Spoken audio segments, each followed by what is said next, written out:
The following program is sponsored by CBN. Today, there she is, Miss America 2019 herself.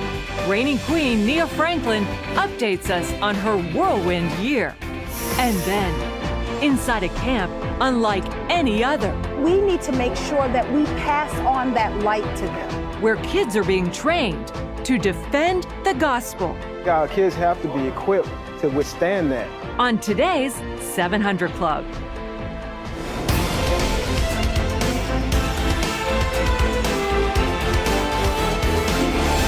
Hey, welcome folks to this edition of the 700 Club. Hey, did you ever hear about vaping? Vaping. Well, America's youth are getting hooked on vaping. It's an epidemic that's sweeping the nation. Dozens of teens rush to the hospital with a malady of health issues, including seizures and chest pains. Some are winding up in the ICU with severe lung damage. And they're all one thing in common: vaping with what I call e-cigarettes. CBN's medical reporter, Laurie Johnson, has more. Electronic cigarettes burst onto the scene about 10 years ago and quickly became so popular among young people, the Surgeon General calls teen vaping an epidemic. Users suck on a mouthpiece, which heats liquid nicotine into a vapor that is inhaled. Initially, manufacturers claimed e-cigs would help adults quit smoking. The bigger result, however, teenagers, many of them non-smokers, picked up the vaping, enticed by sweetly flavored nicotine like Berry Burst in bright packaging resembling candy wrappers. Vaping in teenagers is something that is causing harm to our kids, and we want that message to be loud and clear. Since e-cigs are relatively new, little is known about their long-term impact, particularly on youngsters. Health officials, though, are sounding alarms about a spike in breathing problems and lung damage among teens after vaping. 4 cases in Minnesota, up to 12 in Wisconsin, 6 in Illinois, and at least 1 in Florida. Chance Amarata rushed to the hospital with a collapsed lung. It felt like I was having a heart attack, and it was just insanely scary. Chance says his doctors told him he had a condition made worse by vaping.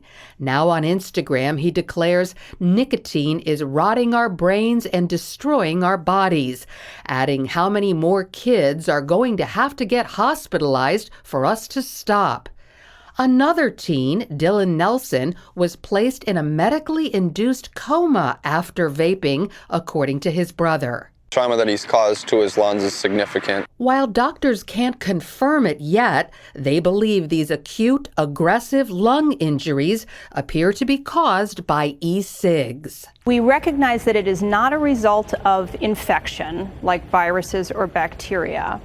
It looks more similar to injury from an inhalation of some kind of a caustic substance.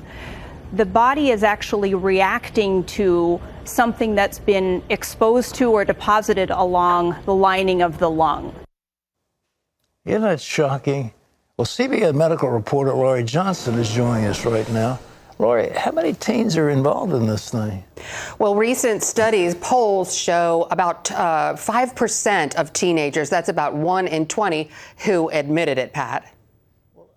What is the deal? They're getting nicotine, except it's through a pipe instead of through a cigarette? That's right. This is an e-cigarette, and see how easy it is to hide. So parents, be on the lookout for a little contraption like this. A lot of folks have never seen it. And then this is the liquid nicotine that you put into this.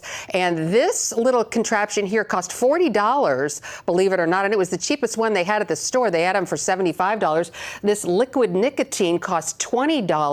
And it's very sweet. And to answer your question, what's the appeal? It's extremely delicious. It's very sweet, and it's very good. It tastes a lot like candy, and there's a little bit of nicotine in it, so there's a little bit of a kick to it as well. That's why the kids like it. Well, how come this stuff is so dangerous? Well, it's really interesting because remember, for so long we were wondering about cigarettes. Are they dangerous? They seem like they might be. And then years later it was proven. I think we're on that same path now with these e-cigs.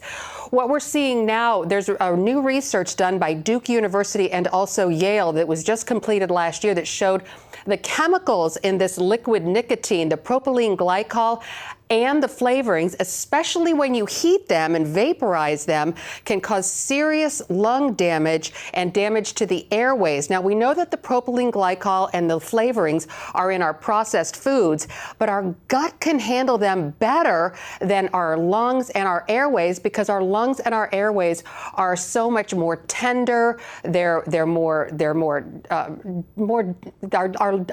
gut is a little bit tougher and can handle these substances. Also, with teenagers, their bodies are not fully developed yet. Their lungs and their airways really don't become fully developed until they're in their 20s. So they are particularly at risk. And now, in addition to the CDC looking at this, the FDA is looking at the links between seizures and e-cigs. So I think we're going to be hearing a lot about this in the years to come. Right. Are we looking at permanent damage? These people can actually, they're risking death with this stuff? Well, that's a great question, and that's the big unknown because there isn't very much research done on these e-cigarettes and the liquid nicotine that you put in them. And so we're going to be seeing that what type of short-term as well as long-term effects, we just don't know. Lori, thank you so much. Ladies and gentlemen, isn't it amazing the things that are conceived of that will destroy the young people of America? Well, in other news, the White House say it's not concerned about a recession, but that's not stopping the president from calling for action by the Fed, which I think is insanity. Why, with interest rates at historic lows, we want to push it down? It'd get to be zero. There's only so much room the Fed has got. John Jessup has more. That is right, Pat. President Trump insists the economy is strong, but he says it could be stronger, and he's criticizing his own Fed chairman, Jerome Powell. We're doing tremendously well. Our consumers are rich. I gave a tremendous tax cut, and they're loaded up with money. I think I could be helped out by the Fed, but the Fed doesn't like helping me too much. In a tweet Monday, he called on the Fed to lower interest rates by a full point.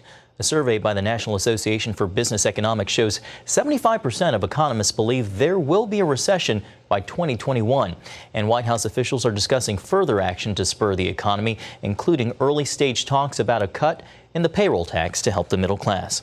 Well, Planned Parenthood is withdrawing from a federal family planning program that funds health services for women. That move is in response to a new Trump administration rule which says clinics that refer or perform abortions can't receive the funds. As CBN's Heather Sells reports, pro-lifers are praising the new rule and say it reveals the truth about Planned Parenthood's real goals. Planned Parenthood is rejecting $60 million in Title X funds so that it can continue to refer women for abortions. Pro-life advocates are calling it a win. They don't really care if they receive Title X money because their primary focus is not women's health care. Their primary focus is abortion. It shows that their narrative claiming that they mainly provide healthcare-related services is just simply false. Planned Parenthood pulled out because of a new Trump administration rule that bars taxpayer dollars to groups that counsel or refer women for abortion. Pro-lifers say it's a promise kept by the Trump administration. Especially going into the 2020 election, Christians can be very encouraged that President Trump is keeping his promises to defund Planned Parenthood. Planned Parenthood is the country's largest abortion provider, and its interim CEO predicted Monday that the loss of Title X funds would cause many low-income women who depend on Planned Parenthood services to delay or go without care. But pro-life advocates note that Planned Parenthood will still receive a big chunk of federal funding via Medicaid. Last year, it was $500 million. Researchers say those Medicaid dollars encourage low-income women to get abortions. Essentially, when the price of abortion goes down, the incidence increases. And if low-income women can get abortions subsidized through Medicaid programs, they're more likely to get abortions. Pro-lifers also believe that the loss of $60 million in Title X funding will have minimal impact. Heritage's Melanie Israel says Planned Parenthood reported close to $250 million in excess revenue last year. and can afford to lose the funds. Many pro-life activists believe Planned Parenthood's decision to forego Title X funding shows its true colors by putting abortion over family planning. The organization recently ousted its CEO, Dr. Leanna Wen, who promoted comprehensive health care for women over straight-up abortion advocacy. The Trump administration is also moving to cut abortion funding overseas. CBN's David Brody exclusively reported Monday that the White House plans to drop family planning money in West Africa. The administration says it has discovered that some West African countries are evading the Mexico City policy. It requires non-government organizations to agree to not actively promote abortion. Heather Sells, CBN News. Thanks, Heather. Pat, back to you. You go back at the founding of Planned Parenthood. There was a lady named Margaret Sangster who was really way out. I mean, way out. If you read what she said, she believed in eugenics, and I read a monograph she wrote called Breeding the Thoroughbred. And she claimed that black people were inferior, that Southern Europeans were inferior. She thought, as a matter of fact, that certain Catholics were inferior, and certain, as I say, of course, the people from Africa were inferior. And so who did they give the Margaret Sanger Award to? They wanted to get a black man to be the spokesperson, or to be the poster boy, if you will, of Planned Parenthood. So they gave the Margaret Sanger Award to Martin Luther King. And that's the way it was, but it was the whole idea of sterilizing black people, sterilizing Southern European people, sterilizing those that Margaret Sanger felt were unfit, breeding the thoroughbred. It was totally eugenics. As a matter of fact, the Nazis probably picked up some of her statement. I thought that she had copied the Nazis instead of the Nazis copied her. Now, this is the organization that is getting probably $500 million a year of taxpayer money through Medicaid. And this idea of defunding a portion of it, that's a good first step, but that's all it is a first step. But this is not a health care issue. These are not women's health they're concerned about, and they finally have unmasked themselves. This is probably for all of us is a good thing that now the American people in the world can figure out who they really are. They are not interested in women's health care. They're interested in, quote, breeding the thoroughbred and eliminating the unfit. John? Pat, concerns over a renewed arms race this morning as the United States tests a new weapon Monday, launching a modified version of the Navy's Tomahawk cruise missile. It flew more than 310 miles off the coast of California and struck its target with a conventional warhead. The test comes after the United States withdrew from the 1987 INF Treaty earlier this month, which banned intermediate-range nuclear missiles. The Tomahawk has a range of more than 600 miles, which would have been in violation of the treaty. Earlier this month, the Russian weapons test resulted in an explosion and the deaths of 7 people. And Pat, it is widely suspected the Russians were testing a nuclear-powered missile.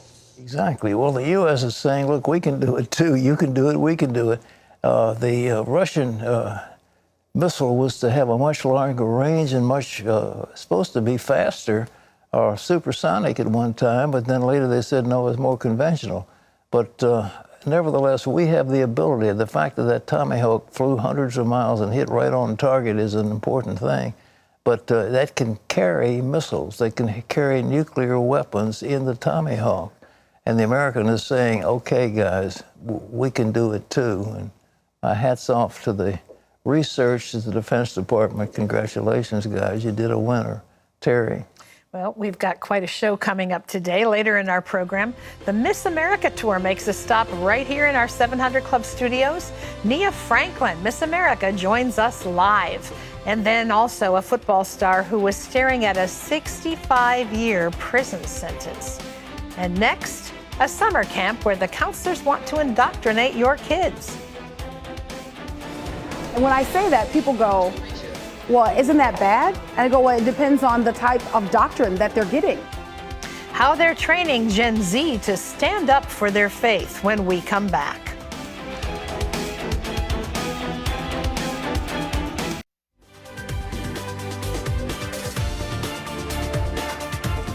Well, philosophers are bringing out the statement, are we living in a, quote, post-Christian America? The numbers show that young Americans know little about God or even the Bible or any aspects of the Christian faith. But even some next-gen Christian leaders are walking away from God. But as Paul Strand reports, many teens are thirsty for spiritual answers, and they're waiting for someone to teach them the truth. About 100 people recently gathered at North Carolina's Camp Cale to strengthen the future of Christianity by making sure these teenagers know how to stand up for the facts of their faith. It's an interesting time in America. Some are calling it a post-Christian America, which might lead you to think, well, then why teach young people about how to defend the Christian faith? So that the gospel can continue to go on. American Family Radio's Miki and Will Addison say keeping Christianity alive and well in the U.S. can feel like an uphill battle. There's almost this loss of hope. They say that this is the least religious generation in the history of the United States of America. We feel like, man, before they even leave the house, a lot of times they're already gone. Still, Miki insists there's no reason to surrender Generation Z. I often go, wait a minute, Gen Zers, these people are still eating at your table. You haven't lost them yet. Youth are spiritually hungry. I mean, they really, really are. Alex McFarland of Truth for a New Generation leads these annual camps because he insists teenagers are desperate for answers. Does truth exist? Does God exist? How can we know God exists? What about the Bible? Is the Bible true and trustworthy? What about Jesus? Despite the culture's message that there are many paths to God and everyone has their own truth, McFarland says these kids aren't buying it. In spite of decades of relativism really being pumped into the culture at so many levels, young people seem to intuitively know that there are some things true, there are some things false. Daniel Ritchie, author of My Affliction for His Glory.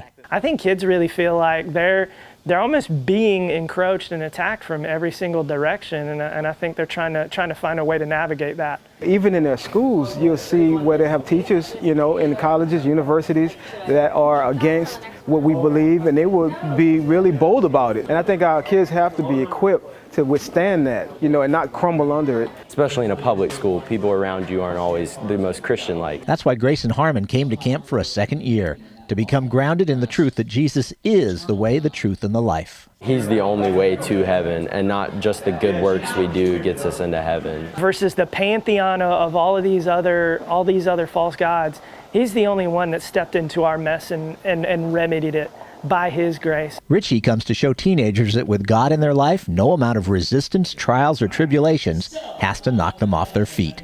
My suffering in terms of being born without arms is it's a lifetime sentence. I know what it is to feel like life's not fair, but then to know that God in his grace is better than the infirmities and the insecurities and the sufferings that I have to face. So he's anxious to share at camps like this one. To give kids the opportunities to see that their hardship is a remarkable opportunity for them to share the gospel is something that I think students need to see. Since young minds and hearts get filled with something, Miki says to fill them with what's actually true. We are indoctrinating our kids. And when I say that, people go, well, isn't that bad? And I go, well, it depends on the type of doctrine that they're getting. McFarland says the kids want the truth even if it's not popular with the culture. Kids thank us. Middle schoolers thank us for not sugarcoating and being very straight. He just counseled a young lady in a tough situation who really needed hard truth. She looked at me and she said, look, don't sugarcoat it. McFarland asked her why. She said, because I know so often adults tell us what they think we want to hear. Please tell me the truth. And all around her 6 little heads were nodding in agreement. They are bold. They are courageous. They just need to be armed with the truth. They want to be a light in darkness, but we need to make sure that we pass on that light to them. The message from this apologetics camp, don't give up on America. Don't give up on this generation. Many of them may be biblically illiterate, but when they hear the truth, they embrace it. And so there is hope. Paul Strand, CBN News, reporting from Camp Cale, North Carolina. Congratulations.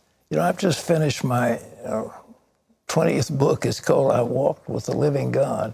And it's almost 100 years of miracles that one after the other where God has performed things, told me things, spoken to me, where I've encountered demonic power. I've seen the power of God around the world, and I've seen miracles take place over and over again. And when you begin to do that and you begin to see how real God is, and it changes your life. And that book hopefully will be available maybe by Christmas. It'd be a nice Christmas look present. forward to that. That's Yeah. wonderful. A lot of work went into that. Yeah, I lived in another world I here. know you did. Yeah, I was like 40, 50 years in the past and things coming to life. But anyhow, I walked with the living God. It's coming out pretty soon, and the final touches are on it, and there's going to be about 20, 30 pages of pictures too, so it'll be kind of nice. Wonderful. Amen. All right. Well, speaking of coming up, Miss America 2019, Nia Franklin tells us about her reign and her unlikely path to the crown. Plus, a homeless man winds up in the big house as the uptown burglar gets busted. Bam! This flashbang grenade goes off my face. Bright white light, loud noise. When I can see and hear again, I've got this cop is screaming at me, "Don't move, don't move." Watch what happens when he gets sentenced to 65 years. That is next.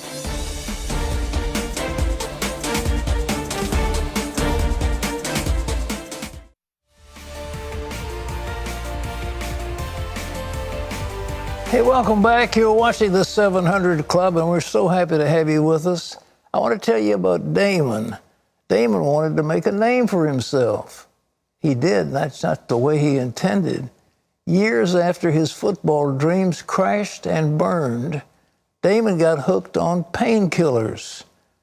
And then he started stealing to support his habit.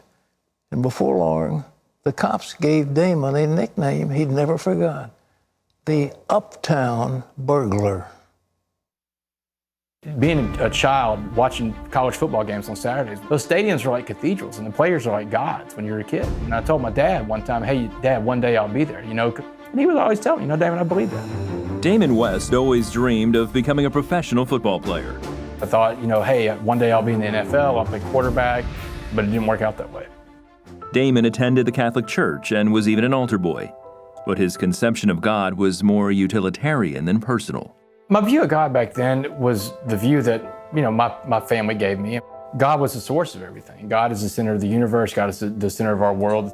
When he was just 10, he began being abused by an older female babysitter. It's like entering into a world of adult behaviors that a kid should never be in. It kind of robs you of something in childhood, of an innocence. And by the time I was 10, I started drinking. By the time I was 12, I was having sex on a regular basis. At his high school in Port Arthur, Texas, Damon became the star quarterback. His father's friendship with Cowboys coach Jimmy Johnson offered him a chance to see the world of pro sports. Whenever I'm in high school, Jimmy's coaching the Dallas Cowboys, and I got to bring 2 receivers with me to their training camp. We're out there with Michael Irvin and Troy Aikman and Steve Berline and those guys. We're running routes and throwing passes as those guys are getting done with practice. What high school kid gets to do that, He was recruited by a number of colleges, but chose nearby North Texas. But his career wouldn't last long. September 21st, 1996, against Texas A&M. And I call that day of my life a big fork. Got a shotgun for Damon West, a running back all red off to his left. Here's the snap. He drops back to about the 32. So I separated my shoulder. And then when I got healthy again in the spring and got back in the rotation, there was an accident that I had in home where I severed my Achilles tendon in half. And that was it. That was the end of the career. That was a game changer there. My life was wrapped up, my existence was wrapped up in playing football.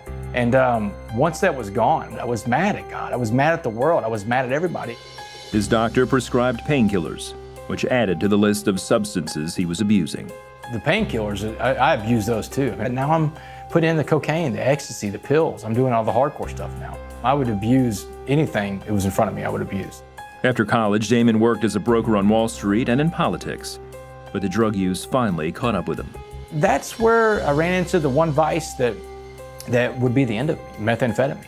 It took me no time to lose my job, my apartment, my car, my savings account, my sanity. I went from working on Wall Street to living on the streets of Dallas. Eventually, I ended up in other meth houses, other meth dens with other meth addicts. He also began stealing to support his habit.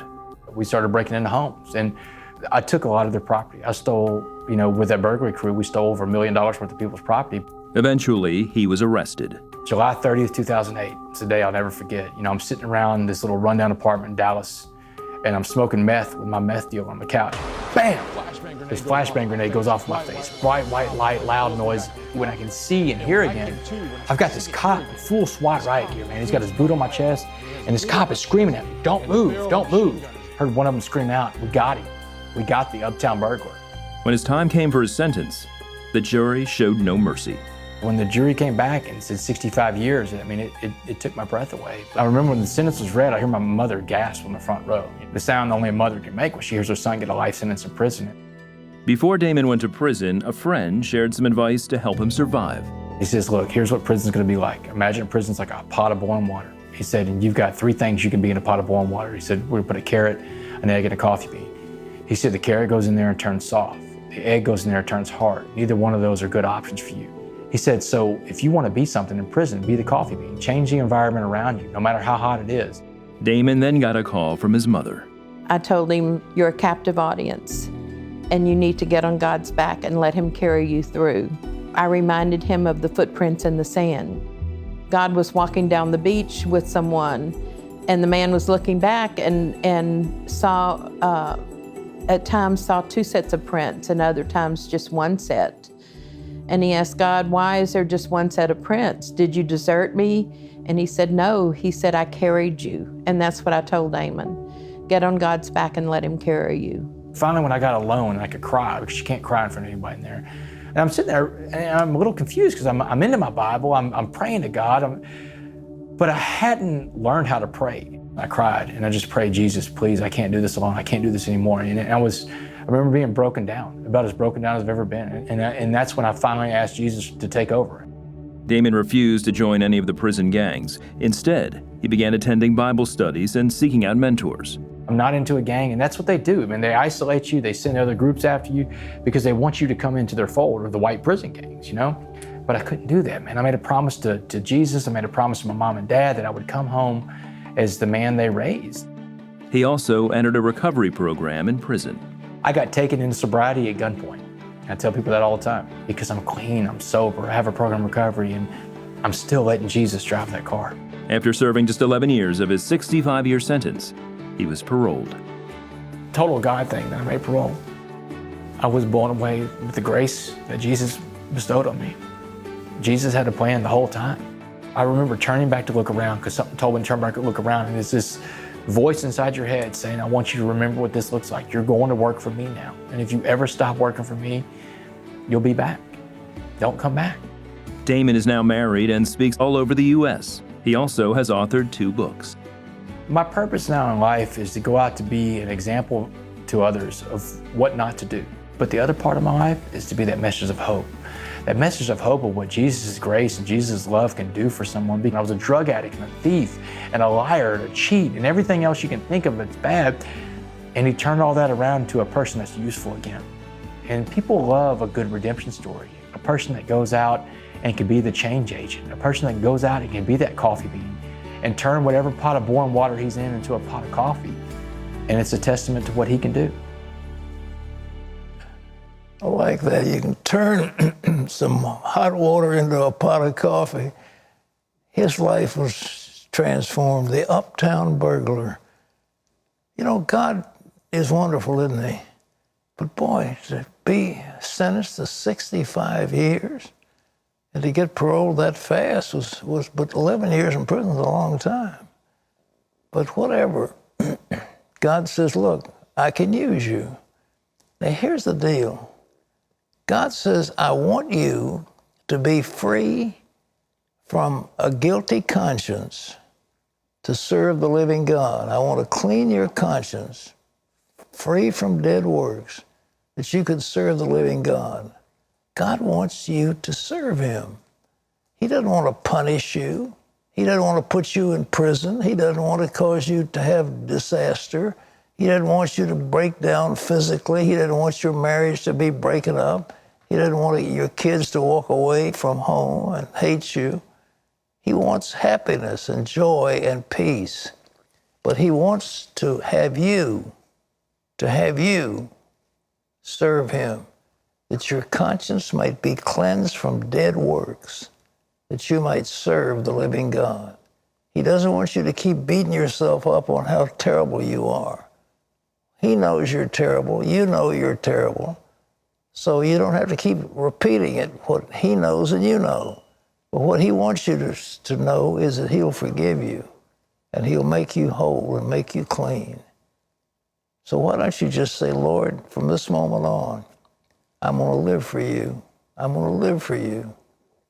You're my Savior. And I'm sorry for what I've done. But I receive your forgiveness. And from then on, walk with him. God bless you. Let's have more Terry. Well, later on in the program, Pat's going to weigh in on the issues that matter to you. We have another round of your questions with some honest answers ahead. Plus, it's almost time for the tiara. The reigning Miss America, Nia Franklin, joins us, and she's here live, so don't go away.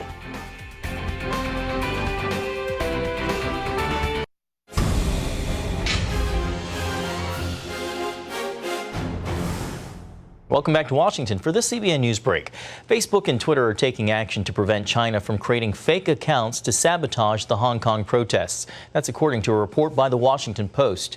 Twitter is suspending nearly 1,000 Chinese accounts, and Facebook has removed several accounts, pages, and groups. The tech giants reportedly are discovering many fake accounts by some of these communist and rogue nations who are pursuing propaganda campaigns and sowing, quote, disinformation. Good news for a Chinese Christian leader today. The Chinese government has returned an elder from the Early Rain Covenant Church to his family after he served 8 months in prison. Li Qiang is back at home in China's Hubei province. He was among 100 church members and leaders arrested last December. Although he is now reunited with his family, he is out on bail and must report regularly to local police. Other members of the Early Rain Covenant Church remain imprisoned, including Pastor Yi. The unregistered Calvinist church started in 2006 and now claims more than 500 members. Well, you can always get the latest from CBN News by going to our website at cbnnews.com. Pat and Terry will be back with more of the 700 Club right after this.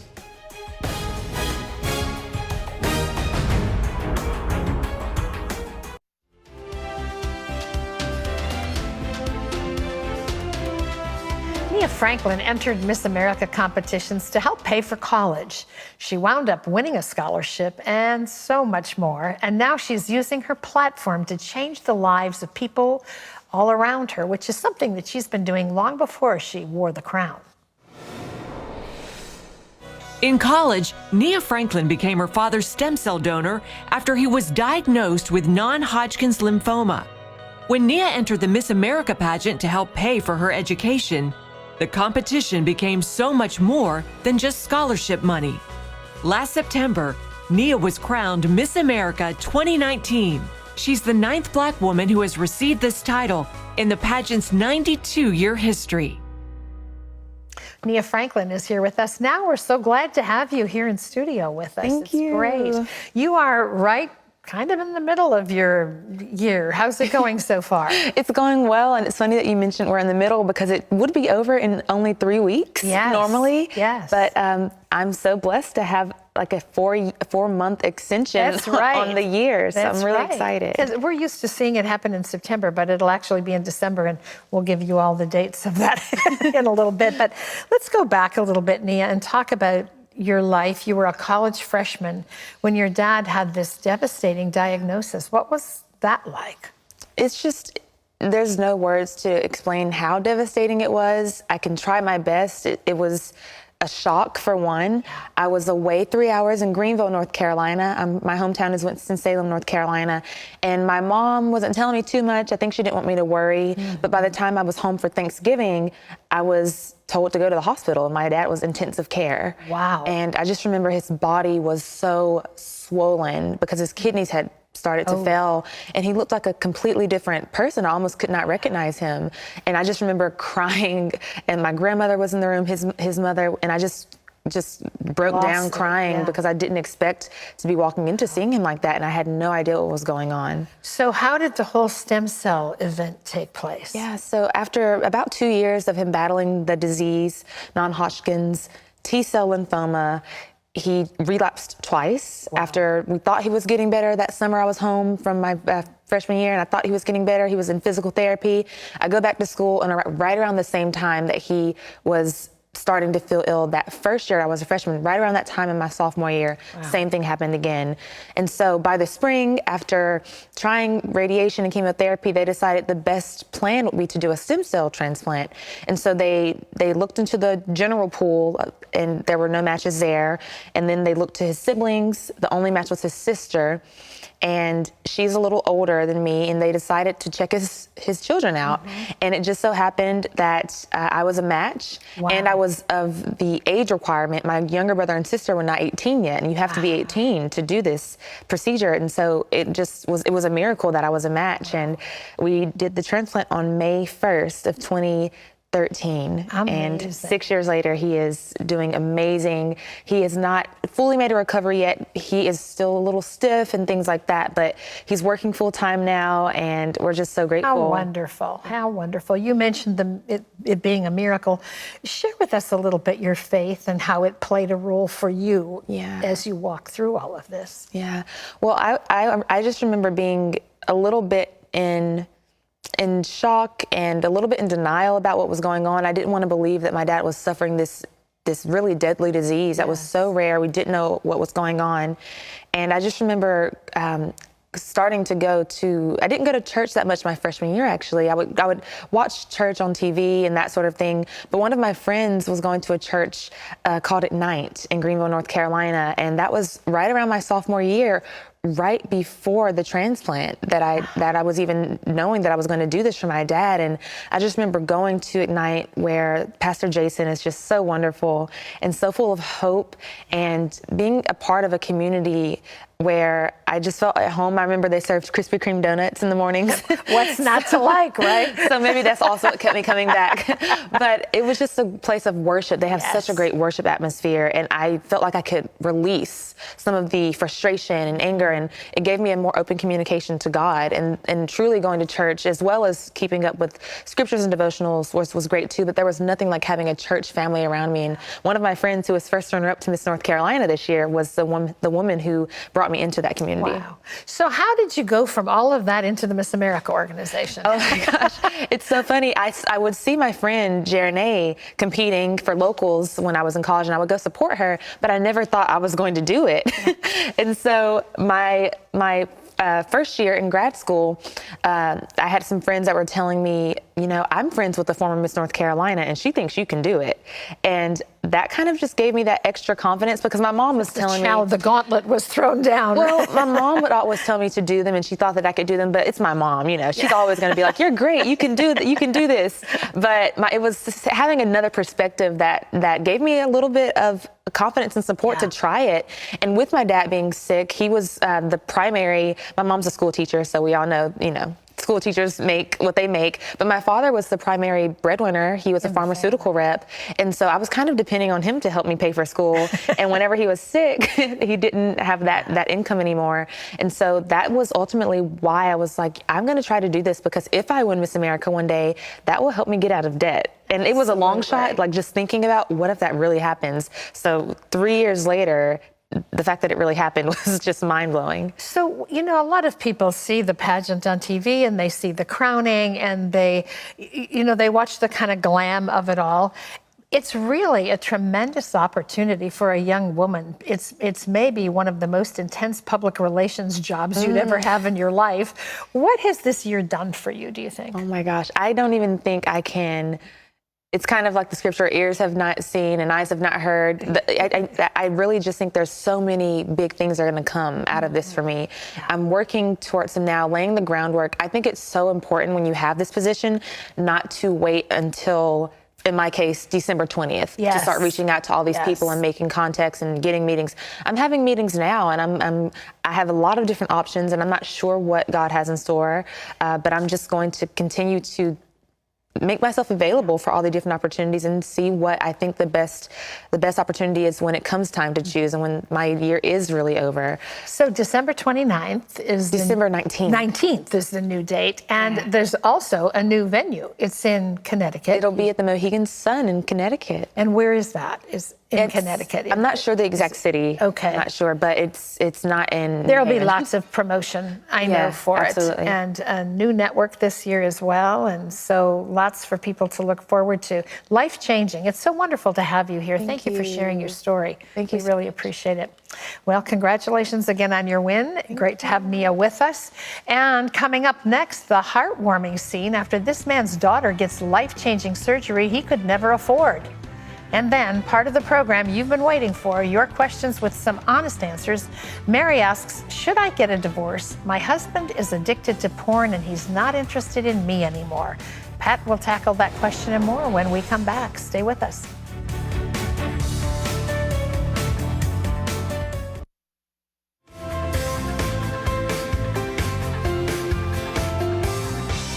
After Mr. Lee's son died, his wife gave birth to a daughter who was born with a severe cleft lip and palate.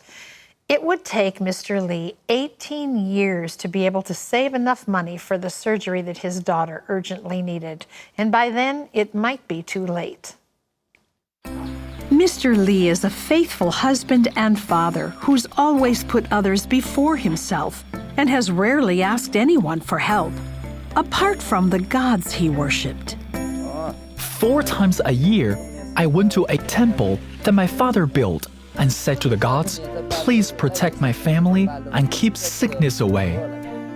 But his son died, and then his daughter Ji Sheng was born with a cleft lip and palate. Meanwhile, his wife developed dementia. I felt like the gods had cheated me. Ji Sheng's cleft lip and palate was so bad that she couldn't breathe through her nose, only her mouth. And the air here, it's really polluted, so bacteria always got into her lungs.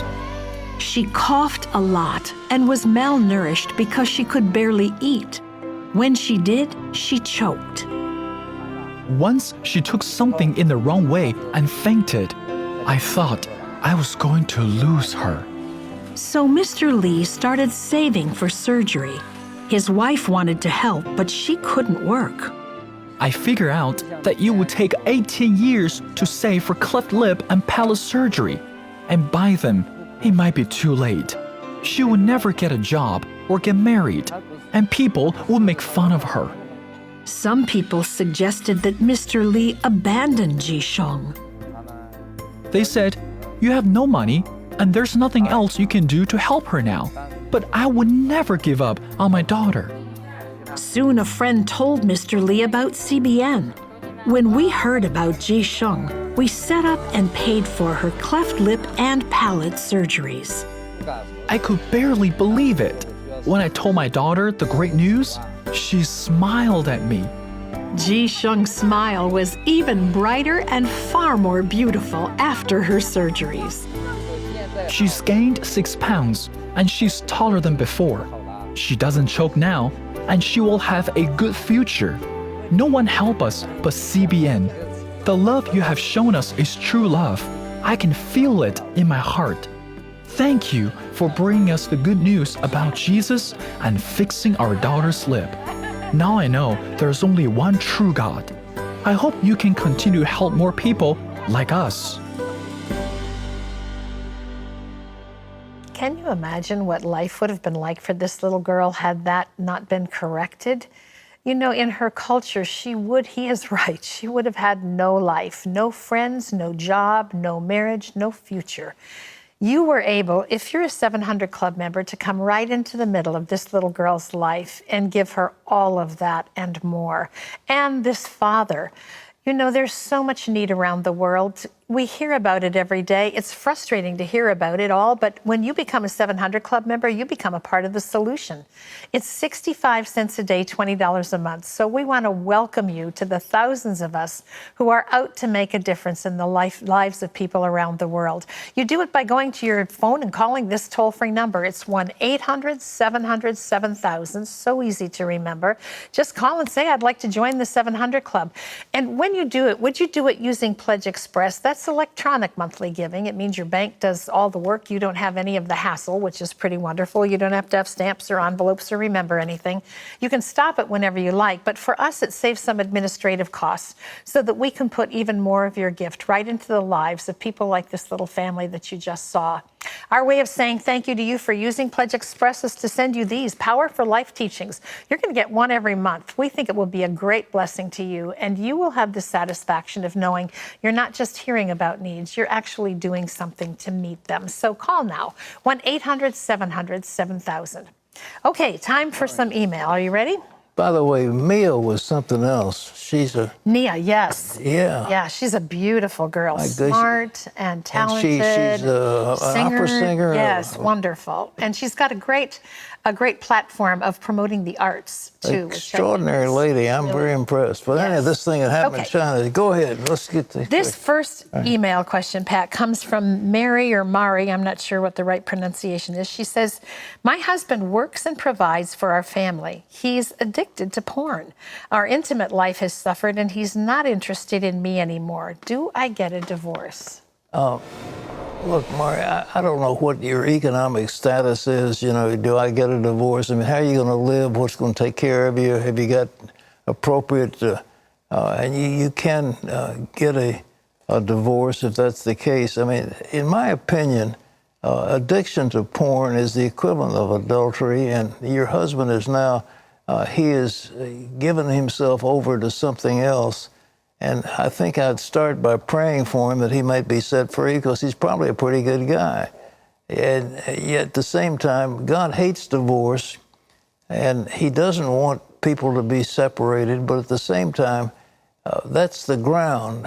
Adultery is the ground for divorce and remarriage according to Jesus. So, you know, it's your call, but weigh all the options. You're asking me, should you get a divorce? Weigh all the opportunities, and also pray. Pray for your husband that he'll be set free. But the addiction to that stuff is really very powerful, and it is a form of adultery, all right? Okay, this is Denise, who says, I am a single mom who works 2 jobs to make ends meet. One of them is at a fast food restaurant. I've been there a little while, and I make more than some of the managers. This makes them angry, and so they've begun to cut my hours. What can I do? I need the money. You probably ought to look for another job. But, you know, people don't understand. A productive worker is very valuable, and if they earn more money than the manager, well, good for them. But the manager shouldn't, if he's jealous, then he ought to get off his rear and start going to do some work, and that he'll earn as much as this employee. But what should you do? You probably start looking around. There's a tight job market right now, and good workers are in short supply. So I think you wouldn't have any trouble at all finding probably a better job than you've got right now. Okay, this is Gary, who says, my church has removed all signs of Jesus and the cross. My pastor claims it's so he doesn't offend the non-believer. Should I find another church? I really think you should. This whole idea of, I believe in the cross of Jesus Christ. In the cross of Christ I glory, towering over the wrecks of time. And you're going to take all that away because it may offend some unbeliever? I mean, give me a break. I'm so sick of hearing this. My strong faith will offend somebody else. Why do you worry about their offense? The cross is an offense. The Bible says it. And that church should stand true to the cross of Jesus Christ. And if it doesn't, go someplace else. This is Ismael, who says, my wife and I have been married 26 years. I am disabled and a stay-at-home dad. I raise our 8-year-old daughter. My wife met a female friend, and I think she's trying to destroy my marriage. She's not a Christian. My wife wants a divorce, but I won't sign anything because I don't believe in divorce. What can I do other than pray? Should I sign the papers and grant my wife's wishes to divorce? You know, that's a legal question. I can't answer that. But that sounds like your wife is being seduced by a lesbian to go into a lesbian relationship and leave your marriage, isn't it? I don't know that it's lesbian. She's just a friend of this woman. And well, friend, quote, quote. I think there's a woman trying to take this woman as her own, is what it sounded like to me. Yeah. Well, whatever it is, you say, should you sign the paper? You're infirm. Who's going to look after you and so forth? I mean, I don't know all the circumstances, but you need to weigh carefully what you're doing. But in that case, he said he's been married 26 years. He is raising the 8-year-old daughter, so he's disabled, but he must he's be disabled. But who's going to look after him? Who's paying the bills? You know, all those things you've got to take into consideration. But all right. Okay, this is Mona, who says, my husband treats his family and friends with such love and compassion, but he doesn't do that with me. He treats me like I'm just a slave in his home. He's on drugs and alcohol and refuses to get help. I've prayed and asked God what to do and feel like God told me to stay to help protect my husband from himself. How long do I stay in a bad situation? I think you need to get a separation, a legal separation, and make him pay the bills and let him understand there's a consequence to what he's doing. I don't think, I'm not talking about a divorce, I'm talking about a legal separation where he's got to pay and look after your situation, and, you know, he'll face the consequences if he doesn't. Well, that's all the time we've got. Thank you for those questions. My goodness, there's some really tough problems, and we want to help them. Well, today's Power Minute is from the book of Proverbs. In all your ways acknowledge him, and he shall direct your paths. Tomorrow, we've got an eye-opening look at the homeless crisis ravaging the streets of L.A. We've got a report. Our news reporter is right there. You don't want to miss it tomorrow. See you later. Bye-bye.